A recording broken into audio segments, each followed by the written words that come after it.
What's up, everybody? It's Hardy Construction. You can find us at hardyconstruction.tumblr.com, youtube.com/hardyconstruction, as well as facebook.com/the Hardy Construction with your host, Comp. Nighttime. As well as Thea. from harharbor.tumblr.com. Oh, wait a minute. Was that Danny saying that it was actually Thea? Because No, that was actually me. that was frightening. I don't have to sing now. That was actually very frightening because I thought... Anyway, very good. Today's film is...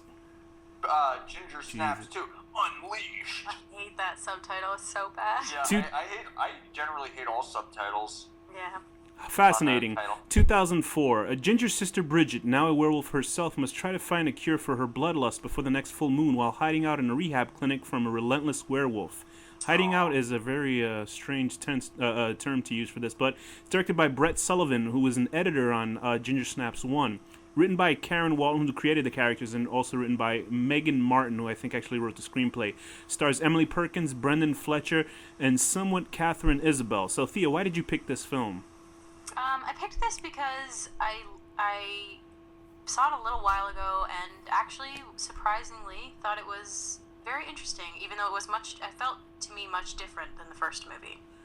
I gotta say, I was never interested in seeing this film. I don't know why. I think it was because it looks like a bad sequel, and with a title Right. like Unleashed, it just sounds bad. You would think it would be bad. Yeah. But it actually wasn't that bad. Somebody must have told me to see it, and so I watched it. Because I only saw... When it first opened up, though, with the razor scene, I was like, oh, this is going to be bad. But then it got better. Yeah, the weird intro, montage is kind of... when I first heard about this film, I had only heard, snippets, seen snippets of imagery, like the ghost character is this little girl. I thought, okay, maybe she's hanging out with another werewolf girl, and this is going to be some sort of whodunit, who's the werewolf sort of thing, which is quasi that. It's a quasi-mystery. But it was very unexpected. I gotta say, I found it actually more interesting than the first film. I know it's going to sound weird saying that, but It's kind of more of a comedy, for certain. I don't think that, actually. I think it's way... I think the first one was more of a comedy. Yeah, I think this film is actually deeper and has much more... I mean, the first one isn't... This one's a little darker, I think. Yeah, I think so, too. So let's get into this. The film does start out, like you said. I was very worried because the opening is like this... It's bad, yeah. Yeah, it's sort of very cheap. And it's that voiceover flashback of the first movie you're like, oh, great. Yeah, it's a very... As soon as they saw the razors and stuff, I was like, oh, this is going to be terrible. See, Why would she choose this? This is the difference between this and Hellbound, Hellraiser 2. Because remember Hellbound 2, Hellraiser 2 started in a similar fashion where it showed they show bits of the first movie sort of and together. meanwhile it had completely different actors playing the roles in the film. They couldn't even just reshoot sequences. And but this shows you the difference between somebody who actually cares about the source material as opposed to that other film, which I think they tried, but they were just more going for monetary reasons. Because this film does start out with some pretty bad opening credit sequence, and I mean really bad. 2004, I would figure they would have some better fonts to use in opening credits. Canada. Come on, it's Canada. But give Canada credit. The title credits alone is pretty horrendous. The Ginger Snaps looks like it was homemade. But anyway, so it to me it seems like there's a lot of sexual stuff in this film that doesn't seem necessary, but I do think it is in the long run. Yeah, what's with the creepy fucking rapist guy that's kind of a good guy too? It was very I don't strange. think. Yeah, I think kind of odd. there's a weird undercurrent of sexuality in the film. Well, I think the first film is very allegorical about a girl coming into puberty and becoming a woman, and it did sort of touch on the sexual, having sex with somebody. And I don't know. I don't think this film is as allegorical, but I could be wrong because there is a whole idea of sex in this as well. I think it's allegorical in a different way because they draw the line more to addiction to me. Okay. Oh yeah, I can see that. Because that's what they think she has, right? They think she's addicted to drugs. I gotta say, she's so hot. I'm in love with her. That is Emily Perkins. Who I did not know, Danny? Who did she play? Guess who she played? Take a guess. As a kid. I have no idea. As a kid. She was the little girl from It. The one that was... Yeah, the one that her father was, abusing her and stuff. That's right, yeah. I meant to bring that up in the first Ginger Snaps, and I was like, oh, yeah, I keep reminding myself, and I'm glad that they cut that scene out of the book that was Stephen King's version, where she had an orgy with the other boys. I wouldn't mind seeing that. I'm sure you wouldn't, you fucking weirdo. Anyway, so, yeah, Emily Perkins returns as Bridget. With Ginger Snaps 1, give us a little rundown on what happened in Ginger Snaps 1, Thea. So in Ginger Snaps 1, Bridget's sister, Ginger, is bitten by a werewolf fairly early on in the movie, and they sort of go through this process of trying to identify the symptoms and trying to find her a cure. And long story short, they find a sort of half cure called wolfsbane, but Ginger doesn't really take it enough to make it a lasting effect, and she goes full werewolf and kills people, and Bridget has to kill her sister. And Bridget, Bridget. And Bridget unwisely infects herself with Ginger's blood, so they can try and sort of cure herself while she's curing her sister and get her to stop. Right. So in they this do everything together. This film takes place, I guess, I don't know how many years later, maybe a year or so later. We don't see any of the characters from the first one besides Ginger in sort of this weird not flashback, but like in a ghostly way. Like her subconscious, basically. Right.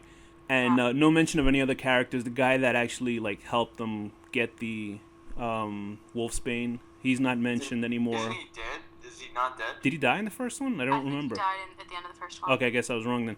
Or alternatively, maybe he got turned and maybe he's the werewolf. That's true. I was thinking it was actually Jason, the guy that Ginger slept with in the first one, but he's not mentioned at all. I mean, no, actually, I think you're right. It could be him, but it's not really explicitly stated. The werewolves are very different in this film, I think. Yeah, they like become a werewolf and now they're just a werewolf forever. They pretty much just become a wolf, yeah. They don't which ever, is something change back into a human. Which is something I think was kind of strange, or maybe it's on purpose, of why they did it differently, and why the way Bridget was turning into a werewolf as opposed to how Ginger did. Because Ginger, when she turned into a werewolf, she was actually still sort of sleekly sexy in a way, more of animalistic, and in this one... She did a lot more slowly, I guess, and maybe that was because they sort of drew it out closer to the...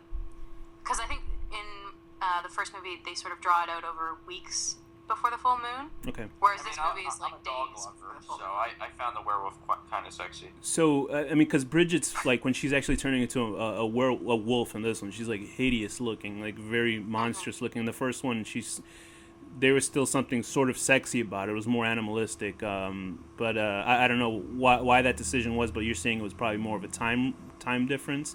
But maybe, and also because you could hypothesize that, like, because Bridget is sort of managing it with wolfsbane over such a long period of time, that when she finally goes cold turkey, it just happens like that. It's just sort of suddenly goes like full blast almost, and like full blast werewolf. It isn't a sexy slowed burn, it's like a fast, horrific start to turn. Was Bridget do you think Bridget was the protagonist of the first film, or you think she was equally a co-star in the first film? Or was Ginger really the protagonist of the first film? Ginger was the antagonist. Yeah, I feel like Bridget was definitely the protagonist of the first movie, even though she does pretty much share equal time, I would say, with Ginger. I will say something about this. It's like the actress Emily Perkins, the way she plays Bridget, because she's playing her very understated. And I think whenever I saw who's the girl from the Twilight films, that actress. Don't Danny, ruin her for me. Come on. just go with me. What's her name? I don't know. She's stupid. The actress. What's that? Yeah.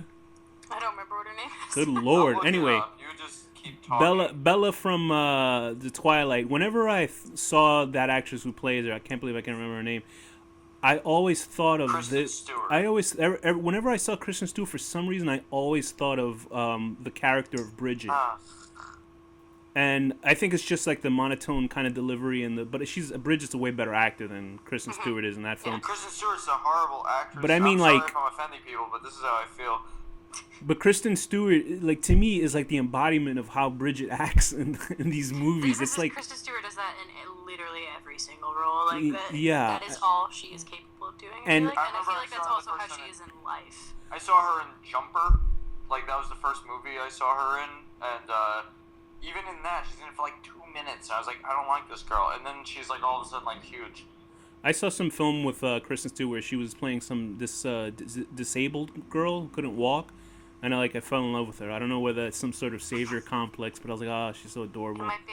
Anyway. Maybe you're attracted to amputees or something? She wasn't amputated anymore. So how does this film start out, Thea, besides the shaving of the body hair, which is an allusion to the werewolfism or the lycanthropy setting in? Lycanthropy? So besides that, Bridget is the first, like pretty much the first scene is in the library, I believe.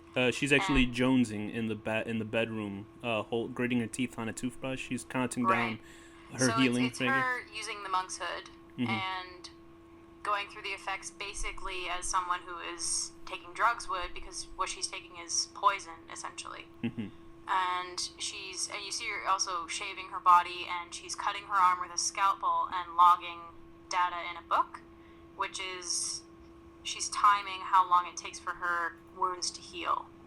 And is Because that that's sort of a gauge for her of how close she is to turning. so? If I was at that point, I'd kill myself. What would be the point? You know you're doomed. Like, She doesn't want to. She has the moment to do so, but she decides not to, and she feels a weakness in it. We see that later on.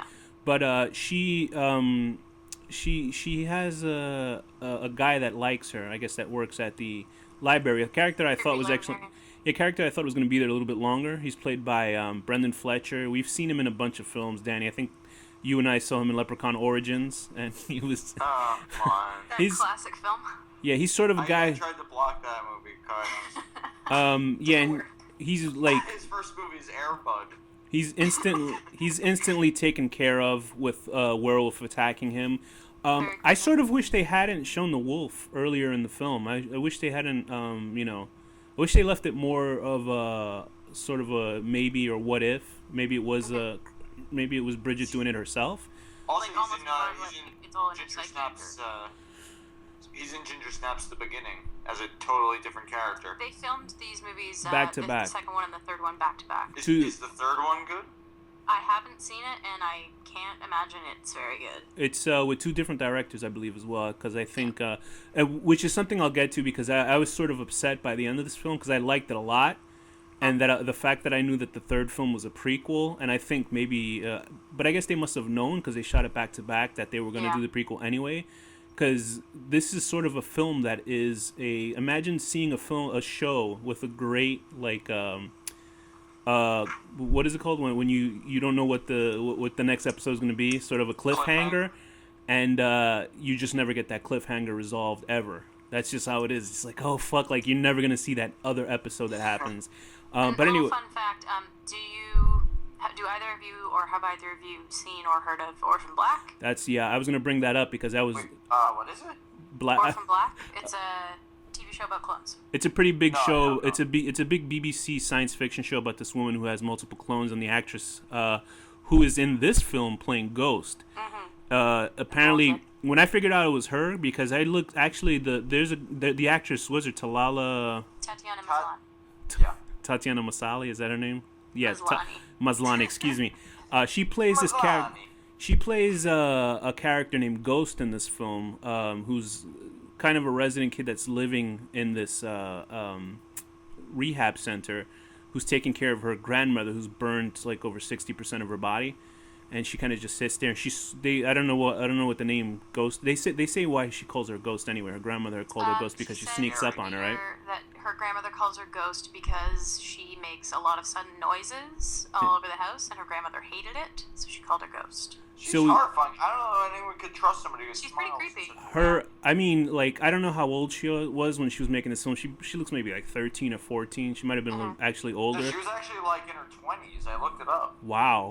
She was born in 85. The movie was made in 2004, so, you know. She was, like, so good in this film. 19. Weird. She was, Tatiana Maslany was so good in this movie, because I didn't put two and two together who she was, but she was so good in this film. I was like, fuck, I want to see like more movies with this actor. Like, it was like one of those roles where you're kind of confused at a kid actor, but I guess obviously she was 19, so she wasn't a kid, but she looks like a child in this film. It's sort of like when you first saw like Dakota Fanning, but she never really stayed in the public eye anymore after that first film. And another connection is that Orphan Black is created by John Fawcett, who was the original director on the first movie, and it was an exec producer on this That's movie. why.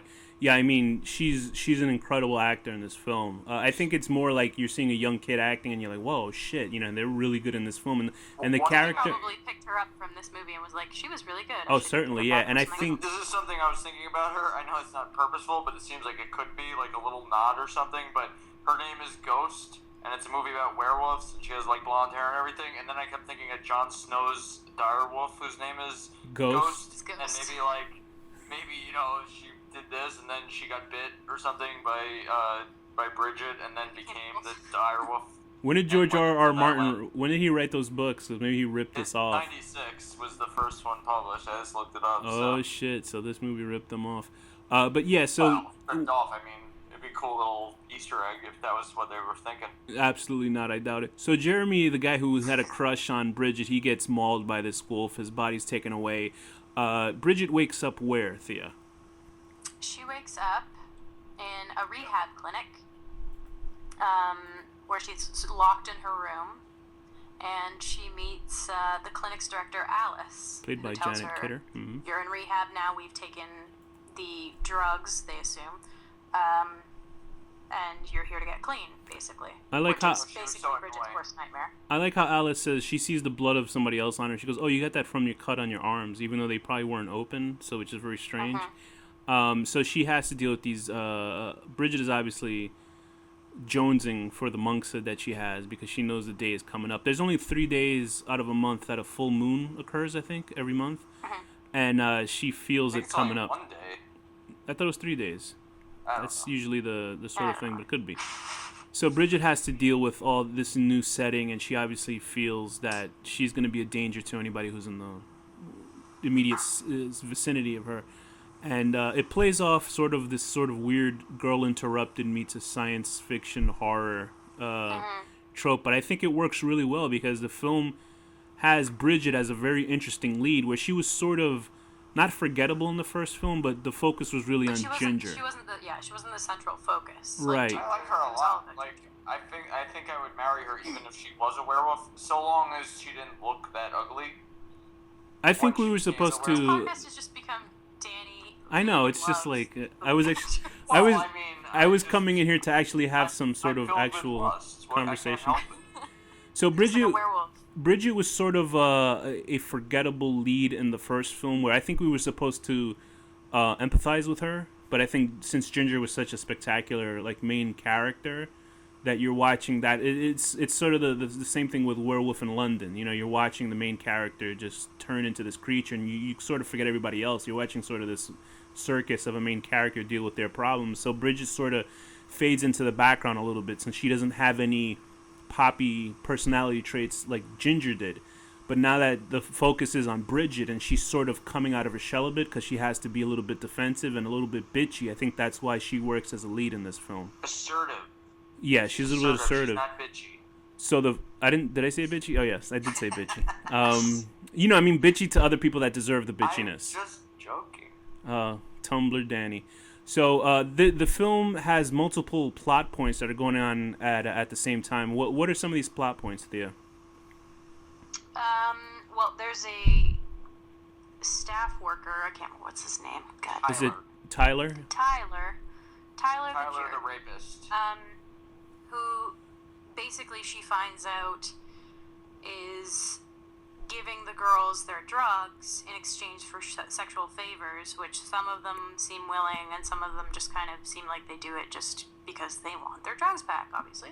And he does offer that to her, I think the first or second night she's there, and she refuses because she's grossed out by how gross he is. And it's played off for the fact that he's actually. What's with you choosing movies involving rape and stuff? What's wrong with No, you? it's bad. It's This bad. is- This is like you're on a run This one, now. This one I think is not painting it in a way that's like. I mean, it's not so central. It's more of like sort of a I backstory. know, but like you haven't chosen a single movie that doesn't involve a rape scene or something. Really? That's pretty I think- terrible because I kind of hate it, but it's alright. Maybe Kind there's of. a- Just to be fair, there's a lot of horror movies where that is like at least a component of the plot. If there's a female-centric horror film, it seems like there's a lot of rape that's involved for some reason. Rape, or at least sexual assault. Like, yeah. It's pretty much every single horror movie. It's almost like equalized that if some, like, a personal horror for women would to be taken advantage of in that way because of men, so I could understand why it's such a big trope. The most terrifying experience, pretty much the woman. But the weird thing is Tyler is casted as a pretty handsome actor. So, it's sort of going against the grain, because you'd figure if a guy was handsome looking like that would probably pick up any girl that he wants, but he's using this sort of weird power over these defenseless women, and it obviously makes him a piece of shit character. And I was going through the IMDb boards where people were discussing the character, and they were actually, I think people were posting how some of the women were thinking his character was all right because he was good looking. That shows you when you cast a character. When you cast a character, you're like, huh? Like, I mean, is this how you perceive this character who's sort of, they felt bad for Tyler, what happened to him? And I'm like, no, he was a piece of shit anyway. I didn't really care. No, but I think it's sort of, I mean, maybe not purposefully, but it sort of shows you in the movie, like, he's kind of like a wolf in sheep's clothing. Like, right. He looks the part of, like, a exactly, good yes. guy, right. attractive guy, but he's not. He's kind of terrible. And he's using his power to hold sway over these women. And he's certainly who wouldn't do it in the same exact position? Danny would, that's for sure. But he certainly is a much more complicated character than they paint, because he is a perverse creep, and he is sort of this sort of quasi rapist. I mean, he will back away if they say no, but he still is a piece of shit. They need you to hate him, so right. that later in the movie it gives you credence to want him to get killed, which is fine. I was glad with him getting killed anyway, because anybody who takes advantage or bullies other people is sort of deserving of that sort of fate. You know what would be a funny little thing that they could throw? Like, well, let's wait for it. Go ahead. Like, kind of like a wait, hold on. Thea, start getting ready to laugh. Go ahead, Danny. Oh God. You asshole. You No, go ahead, Danny. Go ahead. I was gonna say, like, if when he got attacked by the wolf, and he dies or whatever, if like he explodes like a piñata and like all the drugs that he's been storing go everywhere, and you see all the girls like run out from the shadows and start collecting them. So Tyler's a character. Hard-ass Alice never caught him. Yeah, I know. Or never clued in. And I was very scared. Alice. Apparently. I was very scared at the end that Alice was gonna be the wolf. I was like, oh God, please don't let it be Alice who's the fucking wolf in this film, because she sort of shows up at the end. But getting back to Tyler's character, they do sort of make him complicated for the fact that he does sort of care about Ghost, and he's looking out for her. So it's like a weird sort of shades of gray in this film that has very complicated characters. A grown man rapist being friends with like a 14-year-old girl. Because he himself is a fucking child. Like the way he's holding power over people is very bullyish. So yeah, I actually this is why I got a lot more out of this film than I expected, because there's like dense sort of character stuff going on. But Bridget's dealing with all these other people. There's this sort of throwaway thrown to the wolves girl. I think is it Barbara or is it Beth Ann? The girl who Beth Ann is sort of this bitchy character. Is that the right term, Danny, or should I call her something else? She's sort of an asshole. Say whatever you want, you misogynist. she's this sort of bully character who's like, all these characters are picking on Ghost for whatever reason, just because she's such an odd character. And she gets her shit pushed in, I guess, to use that phrase, later on. And get into Ghost. Getting I your like that phrase. Yeah, that was actually from. That was from. I don't know why I said that. Back into the person. What does that even mean? I got that from. I used that the wrong way, but I think I got that from the Denzel Washington movie Training Day. That was a term for getting. Back into someone's butt? That was a term for getting fucked in the ass, was getting your shit pushed in. Anyway, okay. I don't know why I just used that phrase, but I guess she sort of did get her shit pushed in. Anyway, so Thea, get into who Ghost is and what she's all about. So Ghost is there because Barbara, her grandmother, is there, as you said, had burns over 60% of her body or whatever it was. And so Barbara is this character that never speaks, who's in a full body cast covering her entire body and can barely move. And Ghost is there, introduced to us, reading to her. But you also see Barbara reaching for the call button a couple of times, Mm-hmm. and Ghost sort of pushing it out of her reach. So you can already tell sort of early on that there's something a little more sinister there if you look early on. Oh yeah, instantly I was like, I thought back to that. I just kind of thought it was because she was being annoying and it was like supposed to be funny, you know? Yeah, you might think it's like sort of childish play sort of early on, and then as you see Ghost develop, it becomes a little more sinister and a little bit more clear that Ghost had something to do with it eventually. Like they really... and basically Ghost is there because they haven't found proper childcare for her. That's what Alice says, and Ghost says that it's because Alice gets some money to take care of her, basically. Like they really handle her character well, because I mean usually you'll see a sequel and they'll have a main character who comes back from the first one, and then they'll just sort of introduce cannon fodder or other characters that don't really necessarily mean anything in the sequel. But this one is a film where the secondary lead actually feels organic to the film universe that they're put in. It's like actually so bizarre to watch this and not think this was from a TV show where you saw these sort of characters that are built up and well done for an hour and a half. Oh my god. Oh, she is an asshole. Yes, I get that for sure. She needs her shit. She also speaks in like she like quotes comic books and books often in her speech. I love her when she says. I couldn't decide if I always liked every time, but it was interesting. I like when people that aren't insane do that, but I don't like when insane people that burn their grandmas do that. I like when she says, "When you close your eyes, is it hell you see?" You know, she's always quoting these weird kind of graphic novels and comic books that she has hidden against the wall. I guess she's not allowed to read violent comic books or something. I have no idea. It's like proving the point though. Like I always say. Like, oh brother. You know, if you meet like a really nice, attractive woman who's like into video games and comics, like there's something insane there, maybe. Like I don't know.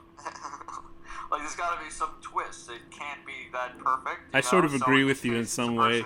I think that's just more of I think it's just more a reflection of how fucked up we are as men.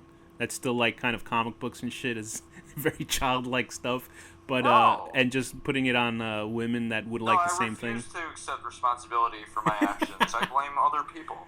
Weirdly enough, about this seems sort of like some sort of weird subgenre film about women in mental health facilities. There was this film. This film called with Kiefer Sutherland, where it was like an allegory of the Little Red Riding Hood and the Big Bad Wolf. J-Pax. No, with Kevin Spacey. No, I actually know that film. But anyway, this first film that had Kevin. I just fucked it up. What? Thanks for fucking me up. Kiefer Sutherland. Thank you. He was in this film like that. It was supposed to, which I actually would suggest for you guys to watch if I could remember the fucking name of the movie. Never watched anything you the sequel. The sequel to that film, see, as I busily look up IMDb because I'm trying to kill time and get the name of this film. It was a Get the name of the film. Keep going. Dark City. You said there was, what was it about? Freeway. Alex, Freeway. So he was in a movie called Freeway. The sequel was called Freeway 2. Oh, yeah, that's a great movie. Great movie, right? Freeway 2. Yeah. Did you ever see Freeway 2? Freeway 2 had a film, and it starred Jesus Christ. Freeway 2 is a sequel about two girls who break out of a mental institution, and it sort of is it's way more like insane, and it's called Freeway 2: Confessions of a Trick Baby, and it stars Natasha Lyonne, and it sort of has that Thelma and Louise vibe, which this film sort of gets towards the second half of it. Natasha Lyonne, or is it Reese Witherspoon? No. Reese Witherspoon is in the first one. Natasha Lyonne is the sequel of the second one. And they had this character who was called Cyclona, who was like the Spanish gangster girl. And that's why anybody who watches this film, I think you would enjoy Freeway 2, because it's sort of this weird subgenre of girls breaking out of mental institutions. And I don't know if there's... Actually a good movie, because the first one is like Confessions really of a Trick Baby. Yeah, is the name. the second film is it's good, but in a bizarre way, like kind of how this is a bizarre film, but this is a much better film than that one. And the best part of that film, it also has Vincent Gallo. I don't know if you guys know who that is, and he plays a transgendered Sister Gomez. And Let me ask: is there any shaving scene close-ups. There might be.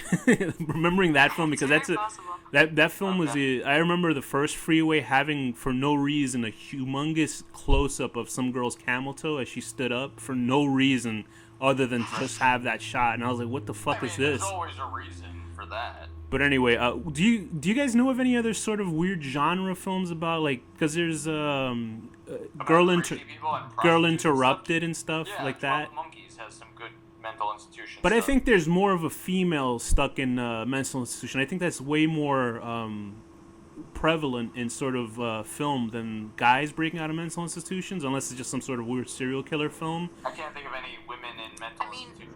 American Horror Well, Story most season 2. recently, but not Right. done terribly well, there was The Ward. Oh, right. That was John Carpenter, right? Mm-hmm. Still coming out with the hits. So this film, I don't know why I went on that whole jaunt, but this film sort of has that feeling of being stuck in this mental institution. Did you feel that it was successful in having that kind of creepy atmosphere, or that was just sort of a background? It was more of a comedy in my mind. How so? I don't know. It just seemed kind of like there were like lots of jokes, like Ghost talking about her grandma burning for 23 days or something. Like it's like silly humor. I really didn't think it was that funny. Did you think it was That funny, wasn't Thea? that funny. I don't know. It seemed like it was all tongue in cheek to me. Okay, very good.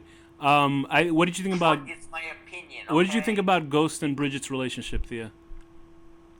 I thought it was interesting. I mean, Bridget at first sort of shirks her off a lot, and I feel like it's partly because she's trying to not get connected to anybody, but it's also just because she was so close with no one but Bridget for her entire life, basically up until that point. And so it seems like Ghost is sort of there as like a sister surrogate. Who she does sort of eventually become a little bit closer to, partly because she's helping her escape, and partly because she does sort of find something to like about her. But like what though? I don't that understand how anyone could like her. quickly turns into like sort of betrayal.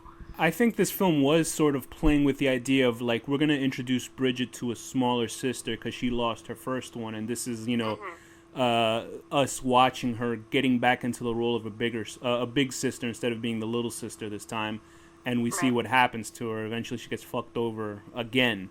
And I mean, I like the interplay between the characters, because most of all, like, after you watch the film you figure out Ghost is a piece of shit, but throughout the film I didn't think she was horrible character. Actually, She's creepy. Right, I know, She's manipulative, and she's sort of like, she's helping Bridget, but she's helping her because she believes that in the end she can use her almost to her own devices. That's what it sort of felt like in the end to me. Which is it's hinted on very much earlier in the film when she's getting picked on by other girls, and she's kind of quoting these weird comic books.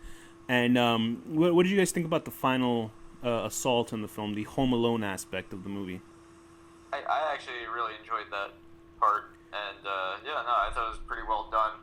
I was happy they brought Alice back too, because it seemed like they just like went Developed nowhere her with her. character for no reason. Yeah.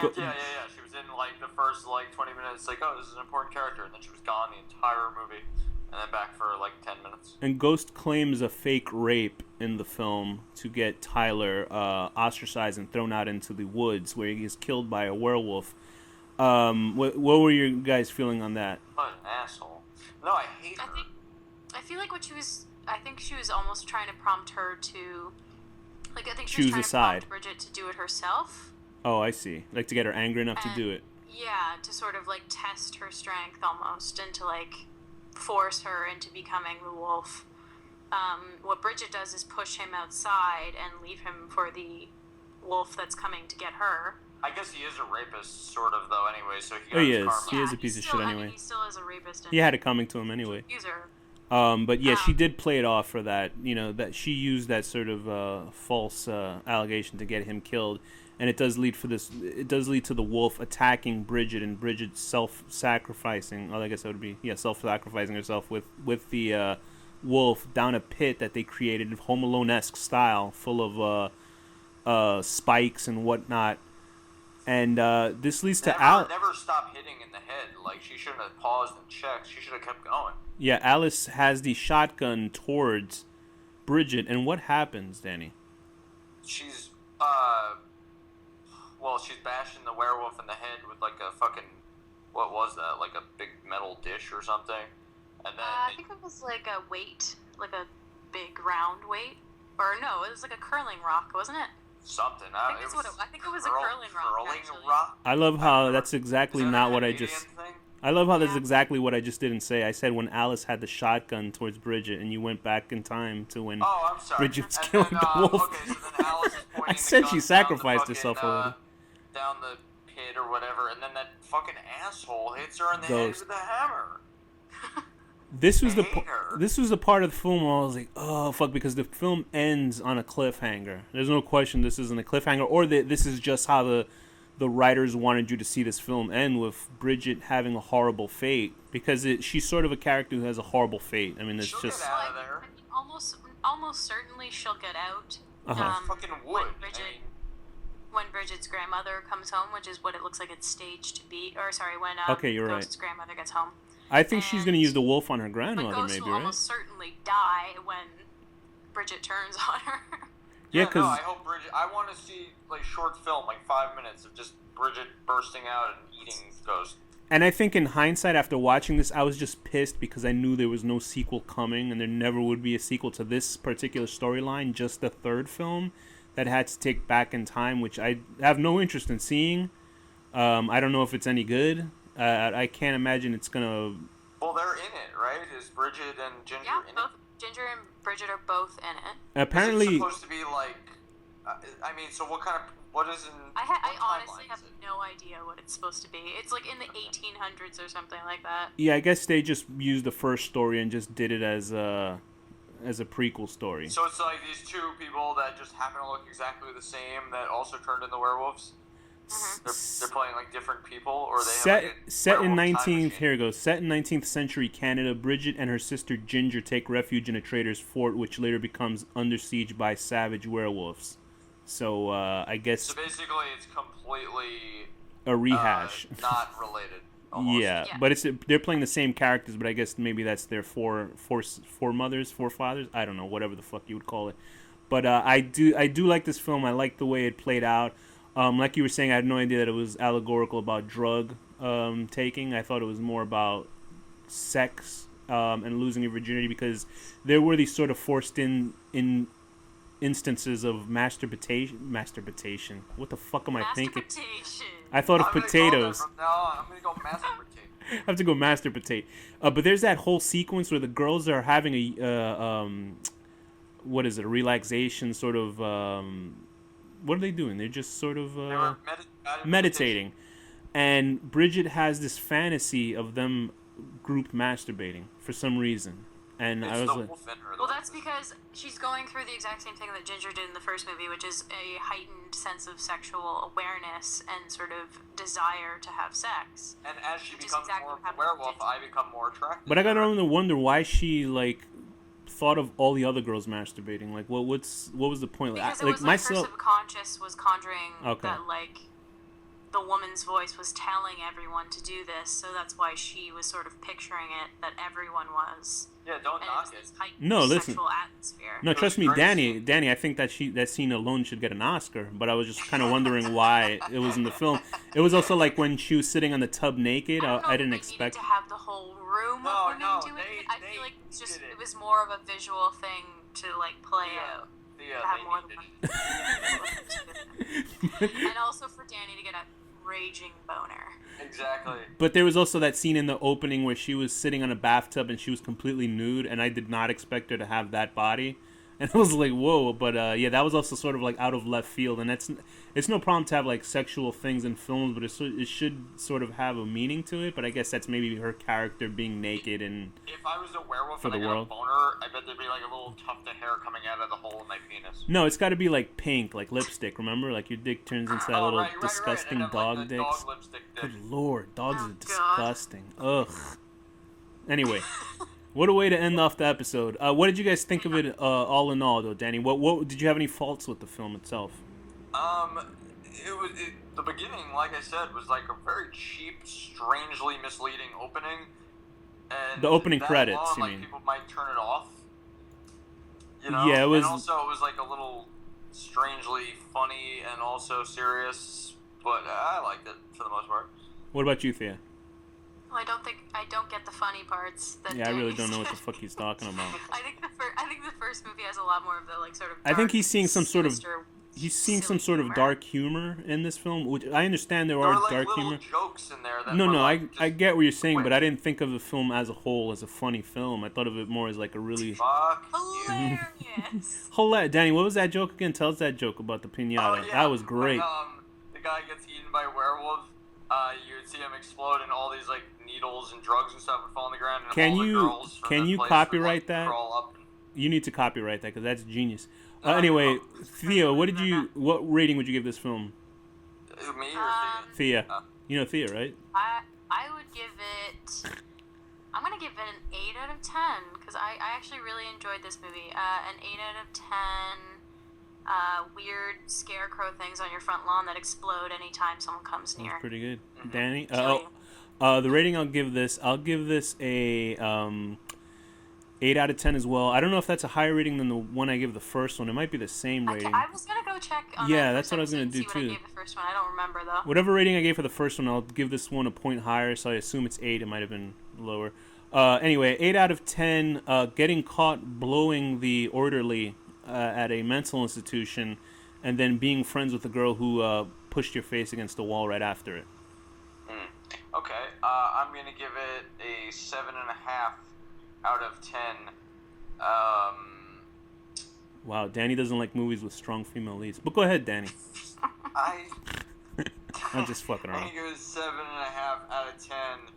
Everyone in the room being required to masturbate, including the lady that's giving the guided meditation. Very good. With that, Thea, what's the final word? Plebe. Danny, what's the final word? Feet with legs.